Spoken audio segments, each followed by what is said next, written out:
সরলরেখা 2 ক্লাস 11 আজকে পার্ট 3। তো আগের পার্টে আমরা কিন্তু প্রতিটি প্রশ্নের মান 2 এর অঙ্কগুলো আলোচনা করছিলাম। আজকে 4 এর আরও কিছু অঙ্ক কিন্তু আলোচনা করব।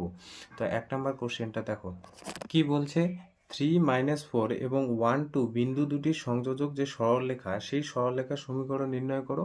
তারপর দেখাতে বলছে 3 - 4 1, 2 আর হচ্ছে 2 - 1 এই বিন্দু তিনটি একই রেখায় আছে। প্রথম কাজ তোমাকে বলছে যে এই যে দুইটা বিন্দুর সংযোজক যে সরলরেখা, একটা হলো 3 - 4 আর একটা বিন্দু হলো 1, 2, এই দুইটা বিন্দুর সংযোজক সরলরেখার সমীকরণ নির্ণয় করো। তাহলে আমরা কিন্তু দুইটা বিন্দুর সংযোজক সরলরেখার সমীকরণের সূত্র জানি। কি জানি যে এইটা যদি x1 y1 আর এইটা যদি x2 y2 হয়, তাহলে আমাদের ফর্মুলা বলছে যে সরলরেখার সমীকরণটা হবে y - y1 by x - x1 is equal to x y2 কোটিদ্বয়ের অন্তর বাই হচ্ছে কি ভুজদ্বয়ের অন্তর। এই ফর্মুলাটা আমরা জানি। তাহলে এই ফর্মুলা অনুসারে কিন্তু প্রথম পার্টটা আমরা করে নেব। তার মানে কি লিখব যে 3 - 4 ও বা এবং এভাবে লিখি যে 1, 2 এই যে বিন্দুগামী সরলরেখার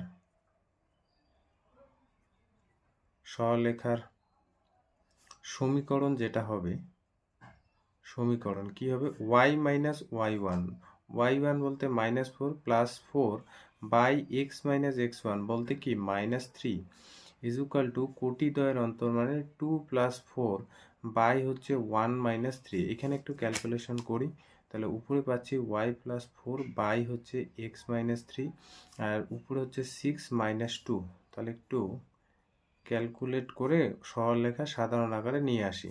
তাহলে উপরে গেল দেখো -3, নিচে 1, কোণাগুণি গুণ করি। এই দিকটা করি আগে, y + 4 ইজ ইকুয়াল টু এই সাইডটা গুণ করি -3x + 9। তো একটা কাজ করি, 3xটাকে এই দিকে নিয়ে আসি। তাহলে 3x + y আর 4টাকে ওই দিকে নিয়ে যাই, 4টাকে এই দিকে নিয়ে গেলে মাইনাস হবে। তার মানে কি পাচ্ছি 3x + y is equal to হচ্ছে 5। তাহলে এটা গেল এই দুই বিন্দুগামী সংযোজক সরলরেখার যে সমীকরণ। এবার কি দেখাতে বলছে, এটা গেল প্রথম পার্ট। এবার দ্বিতীয় পার্টে কি দেখাতে বলছে, দ্বিতীয় পার্টে দেখাতে বলছে যে 3 - 4 1, 2 আর হচ্ছে তোমার কোন বিন্দু 2 - 1 এই তিনটে বিন্দু একই রেখায় আছে। তিনটে বিন্দু একই রেখায় আছে। তো তিনটে বিন্দু একই রেখায় থাকলে তারও ফর্মুলা জানি। এবার দেখো এইটা একটু অন্যরকম নিয়মে করবো। কীরকম নিয়মে, এই যে এই সরলরেখাটা দুইটা বিন্দু দিয়ে গেছে, তার মানে এই দুই বিন্দুগামী যে আমি সংযোজক সরলরেখার সমীকরণ বের করলাম, এই বিন্দুটা সরলরেখার উপস্থিত, কারণ হচ্ছে এই বিন্দু দিয়ে এই সমীকরণটাকে স্যাটিসফাই করে। ধরে নাও আমি 1, 2 এই বিন্দুটা দেখো এই সাইডে বাম পক্ষে যদি বসাই, x এর ভ্যালু 1 আর y এর ভ্যালু 2, তাহলে ডান পক্ষ কত আসবে 5। 3 এই বিন্দুটা যদি এখানে বসাই 9 থেকে 4 বিয়োগ করলে কত থাকে 5। তাহলে এই বিন্দু আর এই যে বক্সের বিন্দু, এই দুইটা বিন্দুগামী সংযোজক সরলরেখা হলো এই যে এইটা। তাহলে এই বিন্দু এই সরলরেখায় আছে। আমি যদি দেখাতে পারি এই বিন্দুটা এই সরলরেখার উপস্থিত, তাহলে কিন্তু আমি বলে দিব যে এই যে সরলরেখাটা আমি পেলাম সেই সরলরেখায় এই তিনটে বিন্দু অবস্থান করে। তার মানে এইটাকে যদি আমি 1 নং দেই, তাহলে 1 নংয়ে বলছে x ইজ ইকুয়াল টু 2 আর y ইজ ইকুয়াল টু -1 বসিয়ে পাই কি পাবো, বাম পক্ষ কত পাবো দেখো, বাম পক্ষ 3 × 2 -1 তার মানে হচ্ছে 5। এটাই তো ডান পক্ষ। তার মানে আমি বলতে পারি যে এই যে তিনখানা বিন্দু এখানে দিয়ে দিছে, তার মানে 3 - 4 এই বিন্দুটাও দেখো বাম পক্ষে বসালে সেটা ডান পক্ষের সাথে সমান হয়। আর এই দুইটা বিন্দুগামী সংযোগ সরলরেখা তো এইটা, তাহলে এই বিন্দুটা যদি থাকে তাহলে ডান পক্ষ বাম পক্ষ সমান হয়ে যাবে। তার মানে এই যে তিনখানা বিন্দু এরা বলছে সমরেখ। ঠিক আছে, এখানে লিখতে হতো বিন্দু তিনটি সমরেখ, প্রমাণিত। বোঝা গেল? এই কোশ্চেনটা দেখো কি বলছে, একটি ত্রিভুজের শীর্ষবিন্দু তিনটি স্থানাঙ্ক 2 - 2 4, 2 এবং আর একটা বলছে -1, 3। এই যে ত্রিভুজটির -1, 3 এই বিন্দুগামী যে একটা মধ্যমা গেছে সেই মধ্যমার সমীকরণটা নির্ণয় করো। তো আমি যদি ছবিটা আঁকি, ধরো এখানে ছবিটা আমি এরকম দিই, এই যে ধরে নাও ত্রিভুজ,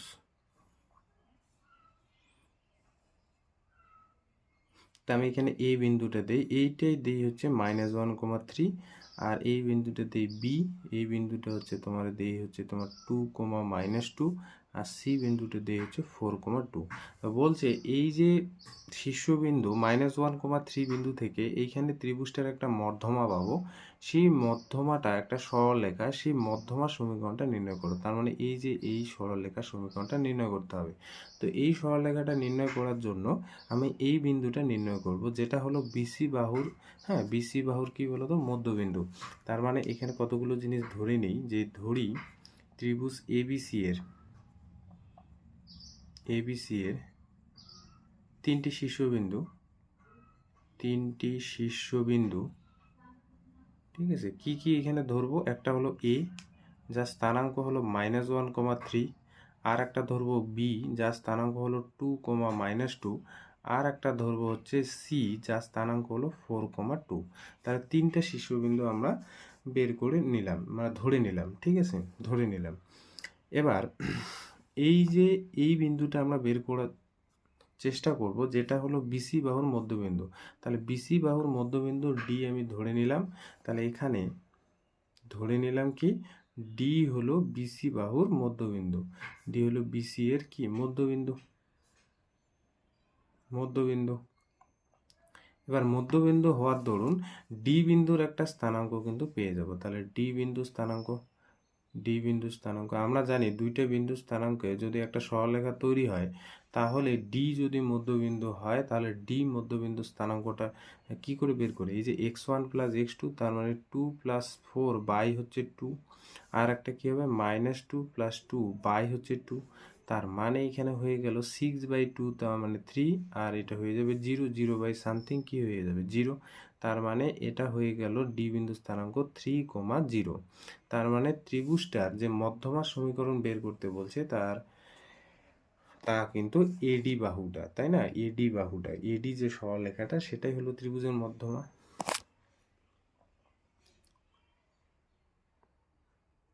অতএব আমরা কি বলবো, ত্রিভুজটির মধ্যমার অর্থাৎ এডি এর সমীকরণ, কারণ হচ্ছে দেখো এডি হলো দুই বিন্দুগামী সংযোজক সরলরেখার সমীকরণ। তাহলে এডি যদি আমি এখানে লিখি, এটা হলো এ বিন্দু যার স্থানাঙ্ক হলো -1,3, আর ডি বিন্দু স্থানাঙ্ক কত পেলাম 3,0। তাহলে আমি যদি সেই ফর্মুলাটা ইউজ করি y - y1 by x - x1, তাহলে এখানে ফর্মুলাটা কি যাবে, এটা y1, তাহলে y - y1 by x - x1 বলতে এখানে +1, কোটি দ্বয়ের অন্তর মানে 0 - 3, এই যে y2 - y1 by x2 - y1, তার মানে 3 + 1, এটা ক্যালকুলেশন করে যেটা বের হবে সেটাই। তাহলে y - 3 বাই হচ্ছে x + 1, উপরে হলো -3, নিচে হলো 4, তাহলে কাটাকুটি করি একটু, দরকার যাচ্ছে না, তাহলে এদিকে কোনাকুনি গুণ করি, 4y - 12 = -3x - 3, 3xটাকে এইদিকে নিয়ে আসি, 3x + 4y, এই 12টাকে ওইদিকে নিয়ে যাই, 12 - 3, তার মানে পাচ্ছি কি, এই মধ্যমা সমীকরণ 3x + 4y হচ্ছে 9। এইটাই অ্যান্সার। আশা করি বুঝতে পারছো যে ত্রিভুজটার মধ্যমা সমীকরণ বলতে এখানে এডি সরলরেখার সমীকরণটা বের করতে বলছে, এবং এডি সরলরেখাটা কিন্তু অবশ্যই দুই বিন্দুগামী। এই কোশ্চেনটা দেখো, খুবই ইম্পর্টেন্ট। কি বলছে, যে একটি গতিশীল সরলরেখা সব অবস্থানে রেখাটির অক্ষ দুটি ছেদিতাংশ দুটি অনন্যকের সমষ্টি সর্বদা ধ্রুবক হলে, তাহলে দেখাও যে রেখাটি সর্বদা স্থির বিন্দুগামী। তাহলে একটা সরলরেখা দুইটা অক্ষকে ছেদ করছে, হ্যাঁ, তাহলে এমন ধরনের সরলরেখার ক্ষেত্রে একটা কন্ডিশন বলছে যে তাদের ছেদিতাংশের অনন্যকের সমষ্টি যদি ধ্রুবক হয়, তাহলে দেখাতে বলছে ওই দুই অক্ষগামী যে সরলরেখাটা গেছে, সেই সরলরেখাটা একটা স্থির বিন্দু দিয়ে পাস করে। তার মানে দুটি অক্ষ আমাদের এইখানে 2D-তে করব যেহেতু, তাহলে দুটি অক্ষগামী যে একটা সরলরেখা, সেটা কি হয়, যে এটা হলো y অক্ষ, এটা হলো x অক্ষ, এটা হলো মূল বিন্দু, তাহলে দুইটা অক্ষকে ছেদ করছে, এই ধরনের সরলরেখা যে কোনো অবস্থানে, এই যে ডট ডট আমি দেই, উপরে দেই, যে কোনো অবস্থানে বলছে গতিশীল একটা সরলরেখা বলছে এক্স অক্ষ আর ওয়াই অক্ষকে কি করছে বলতো, সে ছেদ করে। তাহলে সরলরেখার সমীকরণটা আগে প্রথমে ধরে নিই, তারপর কি দেখাতে হয় কি দিচ্ছে সেগুলো পরে বলছি। তাহলে ধরে নেই সরলরেখার সমীকরণ, যেহেতু সরলরেখাটা এক্স অক্ষ আর ওয়াই অক্ষকে ছেদ করে, সেই জন্য সরলরেখাটার সমীকরণ হবে ছেদিতাংশ আকারে হবে x by A plus Y by B is equal to 1। তার মানে যদি এখানে ছেদ করে, মানে মূলবিন্দু থেকে এটুক দূরত্ব এ হয়, তাহলে এ বিন্দু স্থানাঙ্ক এ কমা 0। আমি এই যে মেইনটাকে এটাকে ধরছি, হ্যাঁ, তাহলে এ বিন্দু স্থানাঙ্ক ধরে নিলাম এ কমা 0, আর এইখানে বি বিন্দু স্থানাঙ্ক ধরে নিলাম 0 কমা বি। তার মানে এখানে কি ধরে নিলাম যে এক্স অক্ষের যে ছেদিতাংশ এটুক এ এটুক বি, এক্স অক্ষের ছেদিতাংশ, সেই ছেদিতাংশটা বলছে এ, আর ওয়াই অক্ষের যে ছেদিতাংশ সেটা হচ্ছে বি। এবার কোশ্চেনটা বলছে যে এই যে দুই অক্ষকে ছেদ করলো যে সরলরেখাটা, এক্স অক্ষের ছেদিতাংশ এ আর ওয়াই অক্ষের ছেদিতাংশ যে বি হয়, এদের যে অনন্যকের সমষ্টিটা পাবো, এর ভ্যালু আর বি এর ভ্যালু যেটাই পাই না কেন, এদের অনন্যকের সমষ্টিটা বলছে একটা ধ্রুবক। তার মানে প্রশ্ন মতে এই যে এক্স অক্ষের ছেদিতাংশের অনন্যক, এর অনন্যক কী হবে 1/a প্লাস ওয়াই অক্ষের অনন্যক হচ্ছে 1/b। এটা বলছে সবসময় ধ্রুবক, আমরা ধ্রুবক এখানে কেউ ধরতে পারি, কিন্তু আমি 1/k ধরলাম। এইটা ধরে তোমাকে দেখাতে বলছে এই যে এই রেখাটি, মানে সরল রেখাটি, মানে এই যে রেখাটি সেটা একটা স্থির বিন্দু দিয়ে যায়। তার মানে দেখো এই কন্ডিশনটার কাজে লাগায় এখানে কে হলো একটা নন জিরো ধ্রুবক, এখানে ধরে নেই। এবার যদি আমি কে দিয়ে গুণ করে দিই প্রত্যেকটা টার্ম, তাহলে কি পাচ্ছি K by A plus K by B is equal to হচ্ছে 1। এটা যদি 2 নং দিই আর এটা হচ্ছে 1 নং, তাহলে 2 নং থেকে কি বলতে পারবো, মানে 2 নং থেকে বলা যায় 1 নং যে সরলরেখাটি, 1 নং সরলরেখাটি কে কোমা কে বিন্দুগামী। এবার আমি যদি বলি যে সরলরেখাটা কে কোমা কে বিন্দুগামী, তাহলে কি হবে, এই বিন্দুটা এই সরলরেখাকে স্যাটিসফাই করবে, মানে এক্স এর জায়গায় কে বসবে, ওয়াই এর জায়গায় কে বসবে, সেটাই দেখো এখানে 2 নং সরলরেখাটার আকারটা দেওয়া আছে। 2 নং এর যে আকারটা সেটা কিন্তু কে কোমা কে বিন্দু দিয়ে স্যাটিসফাই যদি আমি 1 নং সরলরেখাটা করি, তাহলে সেই আকারটা দেওয়া আছে। তার মানে 2 নং থেকে বলা যায় 1 নং সরলরেখাটি একটা বিন্দু দিয়ে গেছে এবং সেই বিন্দুটা হলো কে কোমা কে। অতএব রেখাটি আমি কি বলতে পারি, মানে অতএব বলতে পারি যে সরলরেখাটি একটি স্থির বিন্দুগামী, সেই বিন্দুটা কত কে কোমা কে, কনস্ট্যান্ট টাইপ হবে, ঠিক আছে, কে কোমা কে। প্রুফ, প্রমাণ হয়ে গেল। আমাকে প্রমাণ করতে বলছে যে যে সরলরেখা এক্স অক্ষ আর ওয়াই অক্ষকে ছেদ করে তার অনন্যকের সমষ্টি যদি ধ্রুবক হয়, তাহলে এই যে রেখাটি একটা স্থির বিন্দু দিয়ে যায়। দেখালাম একটা স্থির বিন্দু দিয়ে যায়। যদি কে এর ভ্যালু 1 হয় তাহলে 1,1, কে এর ভ্যালু 2 হলে 2,2 বিন্দু, তার মানে একটা স্থির বিন্দু দিয়ে যায়। ঠিক আছে, এবার দেখো এই দুইটা কোশ্চেন কিন্তু খুবই ইম্পর্টেন্ট। 4 নাম্বারটা ভিবিআই, হ্যাঁ, এটা কিন্তু খুব পরীক্ষায় আসে। কি বলছে 4 নাম্বার কোশ্চেনটা আর 5 নাম্বার কোশ্চেনটা সেম টু সেম, হ্যাঁ, আমি 4 নাম্বারটা করে দিচ্ছি, 5 নাম্বারটা ঠিক 4 নাম্বার মতো করে কিন্তু করবে। তো 4 নাম্বারটা ভালো করে বুঝো, তাহলেই কিন্তু 5 নাম্বারটা করতে পারবে। 4 নাম্বারটার মতোই কিন্তু সেম টু সেম করবে। কি কি তফাৎ আছে আমি বলে দিচ্ছি। X cos alpha plus y sine alpha is equal to 4। সরলরেখাটি অক্ষ দুটি দিয়ে যে রেখাংশ ছেদিত হয় সেই রেখাংশের মধ্যবিন্দু সঞ্চারপথ নির্ণয় করো। আর এই কোশ্চেনটা কি বলছে, x cos theta plus y sine theta is equal to p. সরলরেখার অক্ষ দুটির মধ্যবর্তী ছিন্ন অংশের মধ্যবিন্দু সঞ্চারপথের সমীকরণ। এখানে তোমাকে সমীকরণ বের করতে হবে, আর তোমাকে এই কোশ্চেনটা বলছে সমীকরণ সঞ্চারপথের এটা হবে। এই কোশ্চেনটা আর এই কোশ্চেনটার মধ্যে তফাৎ হলো আলফার জায়গায় থিটা আছে আর পি এর জায়গায় 4 আছে, 4 এর জায়গায় পি আছে। এটুক শুধুমাত্র তফাৎ এবং সেম ওয়েতে কিন্তু করতে হবে। তো কি বলছে কোশ্চেনটা, যে এই সরলরেখাটা আমি যদি ছেদিতাংশ আকারে কনভার্ট করি, নিয়ে যাই, তাহলে বলছে অক্ষ দুটিকে ছেদ করে। এবার অক্ষ দুটিকে যদি ছেদ করে মানে এক্স অক্ষকেও ছেদ করবে ওয়াই অক্ষকেও ছেদ করবে, তারপর এই যে ছিন্ন অংশ পাবো সরলরেখা, সেই ছিন্ন অংশের বলছে মধ্যবিন্দুর সঞ্চার পথের সমীকরণটা তোমাকে নির্ণয় করতে হবে। তার মানে সমাধানটা এভাবে শুরু করবে, কোনো সরলরেখাকে আমরা যদি ছেদিতাংশ আকারে নিয়ে যেতে চাই, তাহলে তার আকারটা অ্যাকচুয়ালি কি হওয়া উচিত, x by A plus Y by B is equal to 1 এইরকম ফর্মে নিয়ে যাব। তাহলে এখানে প্রদত্ত যে সরলরেখাটা আছে সেটা কিন্তু আমরা আগে লিখে নেব। প্রদত্ত 5 নাম্বারটা একইভাবে স্টার্ট করবে, প্রদত্ত x cos alpha plus y sine alpha is equal to 4, ওইখানে কি লিখবে, x cos theta plus y sine theta is equal to p. এটাকে না ছেদিতাংশ আকারে নিয়ে যেতে হবে, কারণ সরলরেখাটি এখানে দেখো বলছে অক্ষ দুটি দিয়ে যে রেখাংশ ছেদিত হয়, তার মানে এটাকে আমরা এই সরলরেখার সমীকরণকে আমরা কিন্তু ছেদিতাংশ সরলরেখায় কনভার্ট করব। তারপর কি হচ্ছে দেখো, আমি 4 দিয়ে ভাগ করে দিই, কারণ এই যে ছেদিতাংশ আকারে নিয়ে যেতে গেলে ডান দিকে সবসময় কত রাখতে হবে, 1। তাহলে x cos alpha by 4 y sine alpha by 4 মানে 4 দিয়ে ভাগ করে দিচ্ছি ইজ ইকুয়াল টু 1। তাহলে তোমরা পি দিয়ে ভাগ করে দিবে এটা। এবার এখানে দেখো তো এক্স বাই এ রাখতে হবে, সেই জন্য এক্স কজ আলফা রাখা যাবে না, তাহলে কজ আলফা দিয়ে উপর নিচে আমি ভাগ করে দিই। তাহলে এখানে পাচ্ছি এটা, আর এখানে পাচ্ছি হচ্ছে 4 বাই কি sine alpha is equal to 1। তাহলে এইখানে এক্স অক্ষের ছেদিতাংশ হলো এ, এইখানে এক্স অক্ষের ছেদিতাংশ হলো 4 কজ আলফা, আর এইখানে হলো ওয়াই অক্ষের ছেদিতাংশ বি, এইখানে ওয়াই অক্ষের ছেদিতাংশ হলো 4 সাইন আলফা। তার মানে আমি যদি ছবিটা আঁকি, এই সরলরেখাটাকে আমি অক্ষ দুটির যে ছেদ করলো সেই ছেদের আকারের যে আকারটা, সেই আকারটা এরকমটা যদি হয়, তাহলে বলছে এক্স অক্ষের ছেদিতাংশ আমি যদি এ এখানে নাম দেই, এই বিন্দু স্থানাঙ্কটা হয়ে যাবে তোমার 4 বাই কজ আলফা,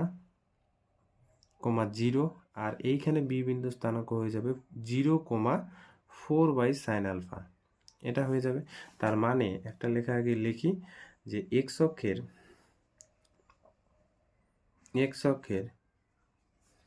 ছেদিতাংশ, এক্স অক্ষের যে ছেদিতাংশ কোথায় ছেদ করছে এবং কত দূরে গেছে, 4 বাই কজ আলফা, এবং ছেদবিন্দু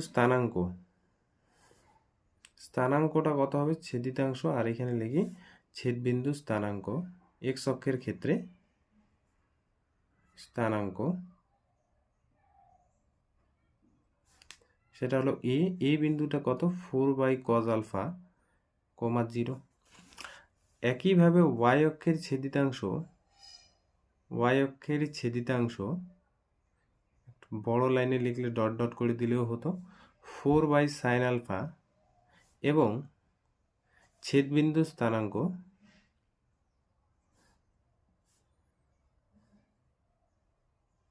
সেটা হলো বি, যার স্থানাঙ্ক কত, 0, 4 বাই সাইন আলফা। এবার ভালো করে বোঝো, এই যে এক্স অক্ষের ছেদবিন্দু আর ওয়াই অক্ষের যে ছেদবিন্দু পেলাম, সেই ছেদবিন্দুর মধ্যবিন্দুর তোমার সঞ্চার পথের সমীকরণটা বের করতে বলছে। তাহলে এই মধ্যবিন্দুর সঞ্চার পথের সমীকরণ বের করতে হলে, বা কোনো বিন্দুর সঞ্চার পথের সমীকরণ বের করতে হলে, সেই বিন্দুটাকে আমরা কত ধরি, পি, এবং যার স্থানাঙ্ক সঞ্চার পথের সমীকরণ বের করার প্রথম নিয়ম হলো সেই বিন্দুটাকে একটা স্থানাঙ্ক ধরে নিতে হয়, একটা হলো আলফা কমা বিটা অথবা এইচ কমা কে। প্রথমে আমরা যে বিন্দু সঞ্চার পথ বের করব সেই বিন্দুকে আমরা ধরে নিব এইচ কমা কে বিন্দুটা। হ্যাঁ, তাহলে মধ্যবিন্দুটা ধরে নেই, যে ধরি এবি এর মধ্যবিন্দু, এবি যে সরলরেখা এর মধ্যবিন্দু সেটা হলো পি, যার স্থানাঙ্কটা হচ্ছে এইচ কমা কে। আচ্ছা, এইচ কমা কে এই যে বিন্দুটা ধরে নিলাম, সেই বিন্দুটা যদি না দিয়ে আমি একটা বিন্দু স্থানাঙ্ক পিটা বের করতে চাই, আমি যদি বলি যে এবি এর মধ্যবিন্দু পি, সেই পি বিন্দু স্থানাঙ্কটা কিভাবে বের করব, তাহলে এখানে দেখো পি বিন্দুর স্থানাঙ্ক তো এখানে ধরে নিলাম এইচ কমা কে। আমি যদি পি বিন্দু স্থানাঙ্ক বের করতে চাই, সেটা এবি এর মধ্যবিন্দু কিনা, এবি এর মধ্যবিন্দু হওয়ার দরুন দেখো, তাহলে এটা হলো x1, এটা হলো x2, তাহলে x1 প্লাস x2 বাই 2, এটাই তো নিয়ম, 4 কজ আলফা প্লাস 0 বাই হচ্ছে 2, কমা দিয়ে 0 প্লাস 4 সাইন আলফা বাই হচ্ছে 2, এটা হলো পি বিন্দু স্থানাঙ্ক। এইখানে সঞ্চার পথের সমীকরণ বের করার প্রথম নিয়মটা হলো সেই বিন্দুটাকে ধরে নিতে হবে এইচ কমা কে, তারপরে একটা বীজগণিতিক একটা রিলেশন নিয়ে আসতে হবে। তারপর আমাদের দ্বিতীয় স্টেপ হলো কি, যে এইচের জায়গায় এক্স এবং কে এর জায়গায় ওয়াই বসায় যে সমীকরণ আসবে সেই সমীকরণটাই হবে সঞ্চার পথের সমীকরণ। তাহলে একটা রিলেশন আনার আগে চেষ্টা করি। তাহলে দেখো এই 2 এর সাথে 4 কাটবে, তার মানে এখানে 2 বাই কজ আলফা পড়ে থাকবে, আর এখানেও 2 বাই সাইন আলফা পড়ে থাকবে। কিন্তু পি বিন্দু স্থানাঙ্কটা আমি ধরে নিছি, কত ধরে নিলাম, এইচ কমা কে। তা উভয় দিকে যদি আমি তুলনা করি, তুলনা করলে একটা রিলেশন পাবো। কি relation? H is equal to হচ্ছে 2 বাই কজ আলফা। তো এখান থেকে না কজ আলফার ভ্যালুটা বের করব। কজ আলফা কত বের হবে? 2 বাই এইচ বের হবে। আর কে ইজ ইকুয়াল টু, মানে কে ইজ ইকুয়াল টু কি লেখা যায়? 2 বাই সাইন আলফা। তো এইখানে কজ আলফা না sorry sine alpha is equal to লেখা যায় 2 বাই কে। এবার আমরা একটা রিলেশন আনার চেষ্টা করব। তো আমরা জানি এই যে সাইন আলফা আর কজ আলফা যে বের করলাম, তোমরা এই পরের অঙ্কটায় কস থিটা সাইন থিটা বের করবে একই রকম নিয়মে। তাহলে সাইন স্কোয়ার আলফা আর কস স্কোয়ার আলফা আমরা কত জানি? 1। তো সাইন স্কোয়ার আলফা মানে কি হবে দেখো, 4 by k square plus 4 by h square, এই যে ভ্যালুগুলো পুট করে দিলাম, 4 by h square plus 4 by k square is equal to 1। আচ্ছা 4 যদি আমি কমন নিই তাহলে এখানে পড়ে থাকবে হচ্ছে 1 বাই এইচ স্কোয়ারটা আগে লিখলাম, 1 by k square is equal to হচ্ছে 1। এই দিকটা আমি লিখি, তাহলে 1 by h square plus 1 by k square is equal to হচ্ছে 1 বাই 4। তাহলে এখানে লাস্টে জাস্ট লিখে দিব যে এই পি বিন্দু মানে এইচ কমা কে, এই বিন্দুর যে সঞ্চার পথ, সঞ্চার পথের সমীকরণ কি হবে? এইচ এর জায়গায় এক্স, ওয়াই এর জায়গায় কে, তাহলে হচ্ছে 1 by x square plus 1 by y square is equal to 1 by 4। তোমরা পরের অঙ্কটার ক্ষেত্রে এটা দেখবে পি স্কোয়ার পাবে, এখানে লসাগু নিবে, হয়ে যাবে। ঠিক আছে, এই কোশ্চেনটা দেখো কি বলছে, একটি গতিশীল সরলরেখা তার সব অবস্থানে অক্ষ দুটির সঙ্গে যে ত্রিভুজ উৎপন্ন করে তার ক্ষেত্রফল 2c স্কোয়ার বর্গ একক। এই গতিশীল রেখার অক্ষ দুটির মধ্যবর্তী যে ছিন্ন অংশ, সেই ছিন্ন অংশের মধ্যবিন্দু সঞ্চারপথের সমীকরণ নির্ণয় করো। তাহলে একটা সরলরেখা অক্ষ দুটিকে কি করছে? ছেদ করছে, ছিন্ন করছে। ছিন্ন করার পর অক্ষ দুটিকে ছিন্ন করার পর কি করছে? একটা ত্রিভুজ উৎপন্ন করছে। তার যে কোনো অবস্থানে তার ক্ষেত্রফলটা দিয়ে দিছে 2c স্কোয়ার বর্গ একক। তার মানে দেখো অক্ষ দুটিকে যখন ছেদ করবে না, তখন সরলরেখাটার ছেদিতাংশ আকার হয়ে যাবে। তার মানে এই যে ওয়াই অক্ষ, এটা হলো এক্স অক্ষ, এটা হলো মূল বিন্দু। এবার যে অবস্থানে থাকুক, এখানে থাকুক, এইখানে থাকুক, সরলরেখাটা যেখানে থাকুক, ধরে নাও আমি মেন একটা সরলরেখা এইটা নিয়ে আলোচনা করছি, এই সরলরেখাটা এক্স অক্ষ আর ওয়াই অক্ষকে ছেদ করছে। ছেদ করার পর এখানে দেখো একটা ত্রিভুজ উৎপন্ন করছে। এইখানে এই যদি সরলরেখাটা এখানে হতো তবু একটা ত্রিভুজ হতো, যদি সরলরেখাটা এখানে হতো তবু একটা ত্রিভুজ। তাহলে তার যে কোনো অবস্থানে এক্স অক্ষকে আর ওয়াই অক্ষকে ছিন্ন করার পর একটা ত্রিভুজ উৎপন্ন করবে। যে ত্রিভুজে উৎপন্ন করুক, এখানে এর এরিয়া পাবো, ক্ষেত্রফল পাবো, সেটা বলে রাখছে 2c স্কোয়ার। তাহলে বলছে এই যে সরলরেখাটার মধ্যবিন্দু সঞ্চারপথের সমীকরণটা নির্ণয় করতে বলছে। তো আমরা সরলরেখার যে ছেদিতাংশ আকার দেখতেই পাচ্ছি, তার মানে এটাকে আমরা এই যে ডিস্টেন্স, সেই ডিস্টেন্সটা এ ধরে নেব, আর এই যে ডিস্টেন্স, সেই ডিস্টেন্সটা ধরে নেব হচ্ছে বি। যদি এই বিন্দুটা স্থানাঙ্ক বের করতে চাই, তাহলে এই বিন্দুর স্থানাঙ্ক হলো a, 0, আর এই বিন্দুর স্থানাঙ্ক যদি বের করতে চাই তাহলে 0, b। তাহলে প্রথম কাজ হলো সরল রেখাটাকে ধরে নেব। এই যে ওয়াই অক্ষ আর এক্স অক্ষ যে ছেদ করলো, ছেদ করার পর সরলরেখার সমীকরণটার আকার কি হবে? তাহলে সরলরেখার যে সমীকরণ বা আকার, সমীকরণ লিখি, সেটা হচ্ছে x by A plus Y by B is equal to হচ্ছে 1। ঠিক আছে, তাহলে এখান থেকে একটা জিনিস দেখো, এই যে তার ছবি, এক্স অক্ষের যে ছেদিতাংশ, এক্স অক্ষের ছেদিতাংশ সেটা হয়ে গেল এ, এবং এ কত দূর ডিস্টেন্স, অর্থাৎ আমি এখানে বলতে পারি যে এ হচ্ছে এখানে ওয়েটা, অ্যাকচুয়ালি ওয়েটা হলো এ, তাই না? ওয়েটা হলো এ। আর ওয়াই অক্ষের ছেদিতাংশ, ওয়াই অক্ষে মূলবিন্দু থেকে ওয়াই অক্ষে কত দূরে ছেদ করছে সেটা হলো বি, অর্থাৎ এইখানে আমি ওবিটা লিখতে পারি যে বি, এত একক।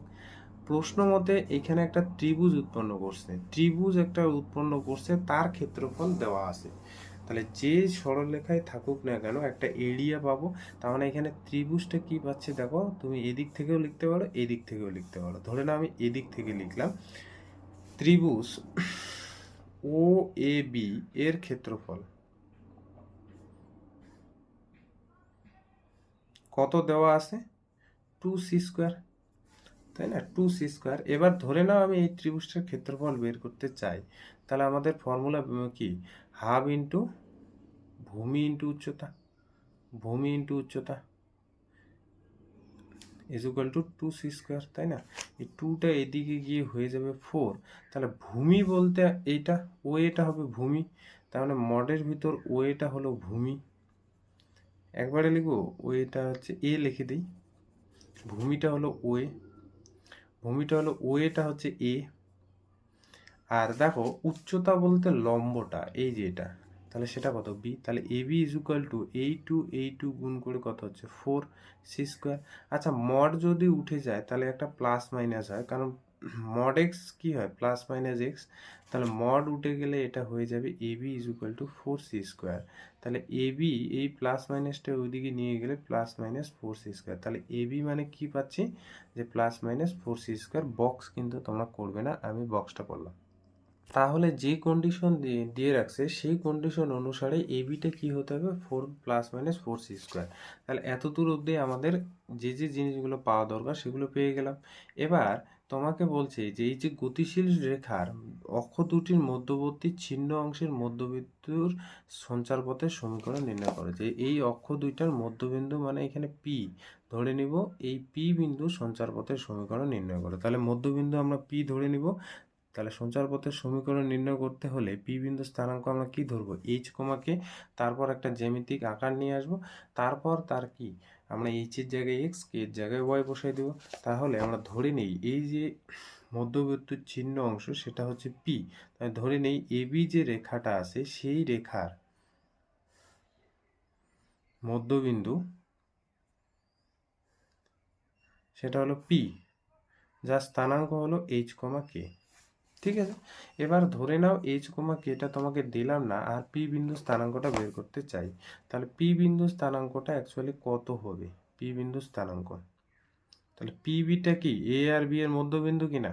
তাহলে এ আর বি এর মধ্যবিন্দু হলে মধ্যবিন্দু বের করার নিয়ম কি, x1 plus x2/2 y2 plus y1/2। তার মানে a প্লাস 0/2, এই যে a plus 0/2, 0 plus b/2, 0 plus b/2, এখানে পাচ্ছি a/2 আর এখানে b/2। তাহলে পি বিন্দুর আমি স্থানাঙ্ক কিন্তু ধরে রাখছি, একটা হলো এইচ, একটা হলো কে। তাহলে আগের মতো করে তুলনা করব, তুলনা করে কি পাবো, তুলনা করে দেখো H is equal two a/2 হচ্ছে, এই যে H is equal two a/2, সেখান থেকে a কত পাবো 2h, K is equal two পাচ্ছি b/2, তার মানে b পাচ্ছি 2k।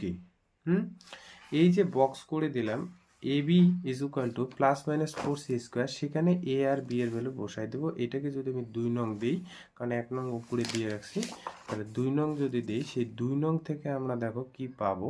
এবার আমাদের কাজ হবে এইচ আর কে দিয়ে একটা সম্পর্ক তৈরি করা। এ বি আছে গুণফল, তাহলে এখানে এ কত 2h, বি কত 2k, প্লাস মাইনাস 4c²।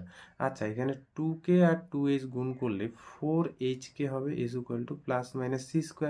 তা এই 4টা কই 4, তাহলে 4 কাটলাম, তাহলে hk is equal to plus minus c²। তাহলে নির্ণয় সঞ্চারপথের যে সমীকরণ সেটা লিখে দেবো। অতএব এই যে মধ্যবিন্দু, অতএব পি এইচ কমা কে এটা যে মধ্যবিন্দু ধরলাম, সে বিন্দুর সঞ্চারপথের সমীকরণ কি হবে, এইচ এর জায়গায় এক্স আর কে এর জায়গায় ওয়াই। তাহলে x y is equal to হচ্ছে প্লাস মাইনাস c², এটাই অ্যান্সার। এই কোশ্চেনটা দেখো সোজা, বলছে কি পি হলো একটা বিন্দু যার স্থানাঙ্ক হলো এইচ কমা কে, আর কিউ হলো একটা বিন্দু কে কমা এইচ। এই বিন্দু দুটি যথাক্রমে 6x minus y is equal to 1 ও 2x minus 5y is equal to 5 এই দুইটা সরলরেখার উপর অবস্থিত। পি বিন্দুটা এই সরলরেখা, কিউ বিন্দুটা এই সরলরেখার উপর অবস্থিত। তাহলে পি কিউ সরলরেখার সমীকরণ বের করো। ধরে নাও প্রদত্ত কি বলছে, প্রদত্ত সরলরেখাদ্বয় আগে লিখে নিই, বা দুটি কি দেওয়া আছে, 6x - y = হচ্ছে 1, এটা 1 নং দিই। আর একটা দেওয়া আছে 2x - 5y = হচ্ছে 5, এটা 2 নং। এটা হলো 1 নং সরলরেখা ধরে নাও। একটা বিন্দু আছে P, যার স্থানাঙ্ক কি h, k। আর একটা সরলরেখা ধরে নাও, সবসময় এইরকম ধরে নাও, এটা হলো Q বিন্দু, যার স্থানাঙ্ক কি k, h। তাহলে এটা ধরে নাও 1 নং সরলরেখা, এটা হলো 2 নং সরলরেখা। তাহলে এই যে 1 নং সরলরেখার উপর P বিন্দুটা আছে আর 2 নং সরলরেখার উপর Q বিন্দুটা আছে। তাহলে এই যে 1 নং সরলরেখার উপর P বিন্দুটার থেকে 2 নং সরলরেখার P বিন্দুটার যদি আমি দুইটা বিন্দু কানেক্ট করি, তাহলে একটা সরলরেখা তৈরি হয়। তাহলে সেই সরলরেখার সমীকরণটা কত? তাহলে দেখো, পিকিউ সরলরেখাটার সমীকরণ বের করতে হলে এই যে আর কে, এই বিন্দু দুইটা যদি আমি বের করতে পারি, এই যে আর কে এর ভ্যালুটা যদি আমি বের করতে পারি, তাহলে পি আর কিউ বিন্দু স্থানাঙ্ক পেয়ে যাব। তারপর আমরা দুই বিন্দুগামী সংযোজক সরলরেখার যে সূত্র, সেই সূত্রটা অ্যাপ্লাই করে আমরা কিন্তু পিকিউ সরলরেখার সমীকরণ নির্ণয় করব। তার মানে দেখো, এবার আমি কিভাবে করছি। 1 নং সরলরেখার উপর কোন বিন্দুটা আছে? পি বিন্দুটা। তাহলে পি বিন্দু এখানে কি বলছে যে পি, এই যে h, k বিন্দুটি 1 নং এর উপরিস্থিত, এর যে উপরিস্থিত 1 নং এর যদি উপরিস্থিত হয়, তাহলে পি বিন্দু দিয়ে কি হবে, 1 নংটা কি স্যাটিসফাই হবে। তার মানে h, x এর জায়গায় h আর y এর জায়গায় কি বসবে, k বসবে। তার মানে 6x - 6h - k = হচ্ছে 1, এটা হলো 3 নং। আবার কিউ বিন্দুটার স্থানাঙ্ক কত, k, h, h, k না, কিন্তু k, h। এই বিন্দুটি কোথায় আছে? 2 নংয়ের উপরিস্থিত। তাহলে 2 নংয়ের উপরিস্থিত বিন্দুটা হলো k, h। তাহলে দেখো, x এর জায়গায় কিন্তু k বসবে। এখানে অনেকে ভুল করে, x এর জায়গায় h বসায় দেয় না, x এর জায়গায় কি বসবে, k বসবে। তার মানে 2k - 5h = 5, এটা হলো 4 নং। তাহলে এই যে 3 আর 4 নং থেকে আমাদের কিন্তু কার ভ্যালু বের করতে, এই যে কে এর ভ্যালু। একটা কাজ করি, এই যে 3 নংকে না 2 দিয়ে গুণ করি, 3 নংকে 2 দিয়ে গুণ করি, আর হচ্ছে যোগ করে দেই 1 নং এর 4 নং এর সাথে। কি হচ্ছে দেখো, 3 নংকে 2 দিয়ে যদি গুণ করি, তাহলে হচ্ছে 12h - 2k, আর যোগ করব জাস্ট 4 নংটা, তার মানে 2k - 5h। আর এদিকে হয়ে যাবে 1 তো হবে না, এটা 2 দিয়ে গুণ করার পর 2 হবে প্লাস 5। তাহলে এখানে দেখো 2k গেল কেটে, তাহলে এখানে হয়ে গেল 7h = হচ্ছে 7। h এর ভ্যালু পেয়ে গেলাম হচ্ছে 1, h এর ভ্যালু 1 পেয়ে গেলাম। তাহলে k এর ভ্যালু কত পাবো? তাহলে 1 নং থেকে বা 3 নং থেকে h এর ভ্যালু এখানে 1 বসাও, তাহলে 6 - k = হচ্ছে 1। তার মানে -k = -5। তাহলে k এর ভ্যালু হয়ে যাচ্ছে আমার 5। অতএব p বিন্দুর স্থানাঙ্ক h, k ছিল না, তাহলে h হবে তোমার হচ্ছে 1 আর k হলো 5। এবং q বিন্দুর স্থানাঙ্ক কত হয়ে যাবে? q বিন্দুটা কিন্তু আগে k আছে, তাই না? তার মানে 5, 1। এবার এই যে pq সরলরেখার সমীকরণ নির্ণয় করব। অতএব pq সরলরেখার সমীকরণ কি হবে? এটা x1, y1, x2, y2। তাহলে y - y1 by x - x1 = 1 - 5/5 - 1। একটা কাজ করি, এখানে একটু ক্যালকুলেট করি, যা আছে বাদিকে রাখলাম। এটা -4 আর এখানে হলো 4, তার মানে কাটাকাটি 1 উপরে নিচে -1 উপরে নিচে হচ্ছে 1। কোনাকুনি গুণ করি, y - 5 = -x + 1। তার মানে এক্সটাকে এদিকে নিয়ে আসি, x + y, -5টাকে ওদিকে নিয়ে যায়, তাহলে +5। তাহলে x + y = হলো 6। তাহলে এই যে p বিন্দু আর q বিন্দু স্থানাঙ্ক যদি 1, 5 আর 5, 1 হয়, তাহলে বলছি pq সরলরেখার সমীকরণ হবে x + y = 6। ঠিক আছে, x + y = 6। আশা করি বুঝতে পারছো। এটা দেখো এই 8 নম্বর কোশ্চেনটা কিন্তু ইম্পর্টেন্ট। কি বলছে 4x plus 3y minus K is equal two 0, এই যে সরলরেখা স্থানাঙ্ক অক্ষ দুটির সঙ্গে যে ত্রিভুজ উৎপন্ন করে তার পরিসীমাটা দেওয়া আছে 24 একক। তাহলে কে এর ভ্যালুটা কত হলে এই যে পরিসীমাটা আমরা 24 পাবো সেই ত্রিভুজটার। তাহলে একটা ত্রিভুজের পরিসীমা আমরা কি করে বের করি, তিনটা বাহুর যোগফল, তাই না, তিনটা বাহুর যোগফল। তাহলে আগে প্রথমে কি বলছে ওইটা আগে আসি। হ্যাঁ, তাই বলছে এই সরলরেখাটাকে আগে ছেদিতাংশ আকারে নিয়ে যাব, তারপর একটা ত্রিভুজ পাবো। দেখো প্রদত্ত যে সরলরেখাটা দেওয়া আছে, প্রদত্ত সরলরেখা, সেই সরলরেখা অক্ষ দুটির সঙ্গে একটা ত্রিভুজ উৎপন্ন করে। তার মানে প্রদত্ত সরলরেখাটা ছেদিতাংশ আকারে আমাকে নিয়ে যেতে হবে।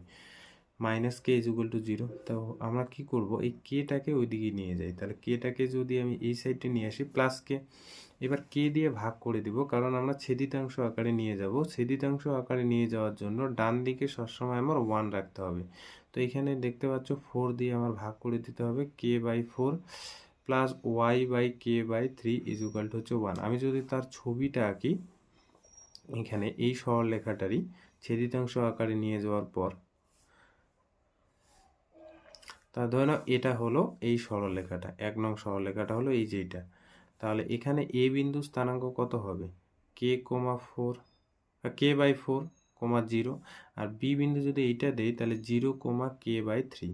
তাহলে দেখো এখানে একটা ত্রিভুজ পাচ্ছি, এই সরলরেখাটা অক্ষ দুটিকে যদি ছেদ করে, হ্যাঁ অক্ষ দুটিকে যদি ছেদ করে তাহলে বলছে একটা ত্রিভুজ পাচ্ছি, সেই ত্রিভুজের পরিসীমা আছে, আগেরবার কি ছিল, ক্ষেত্রফল।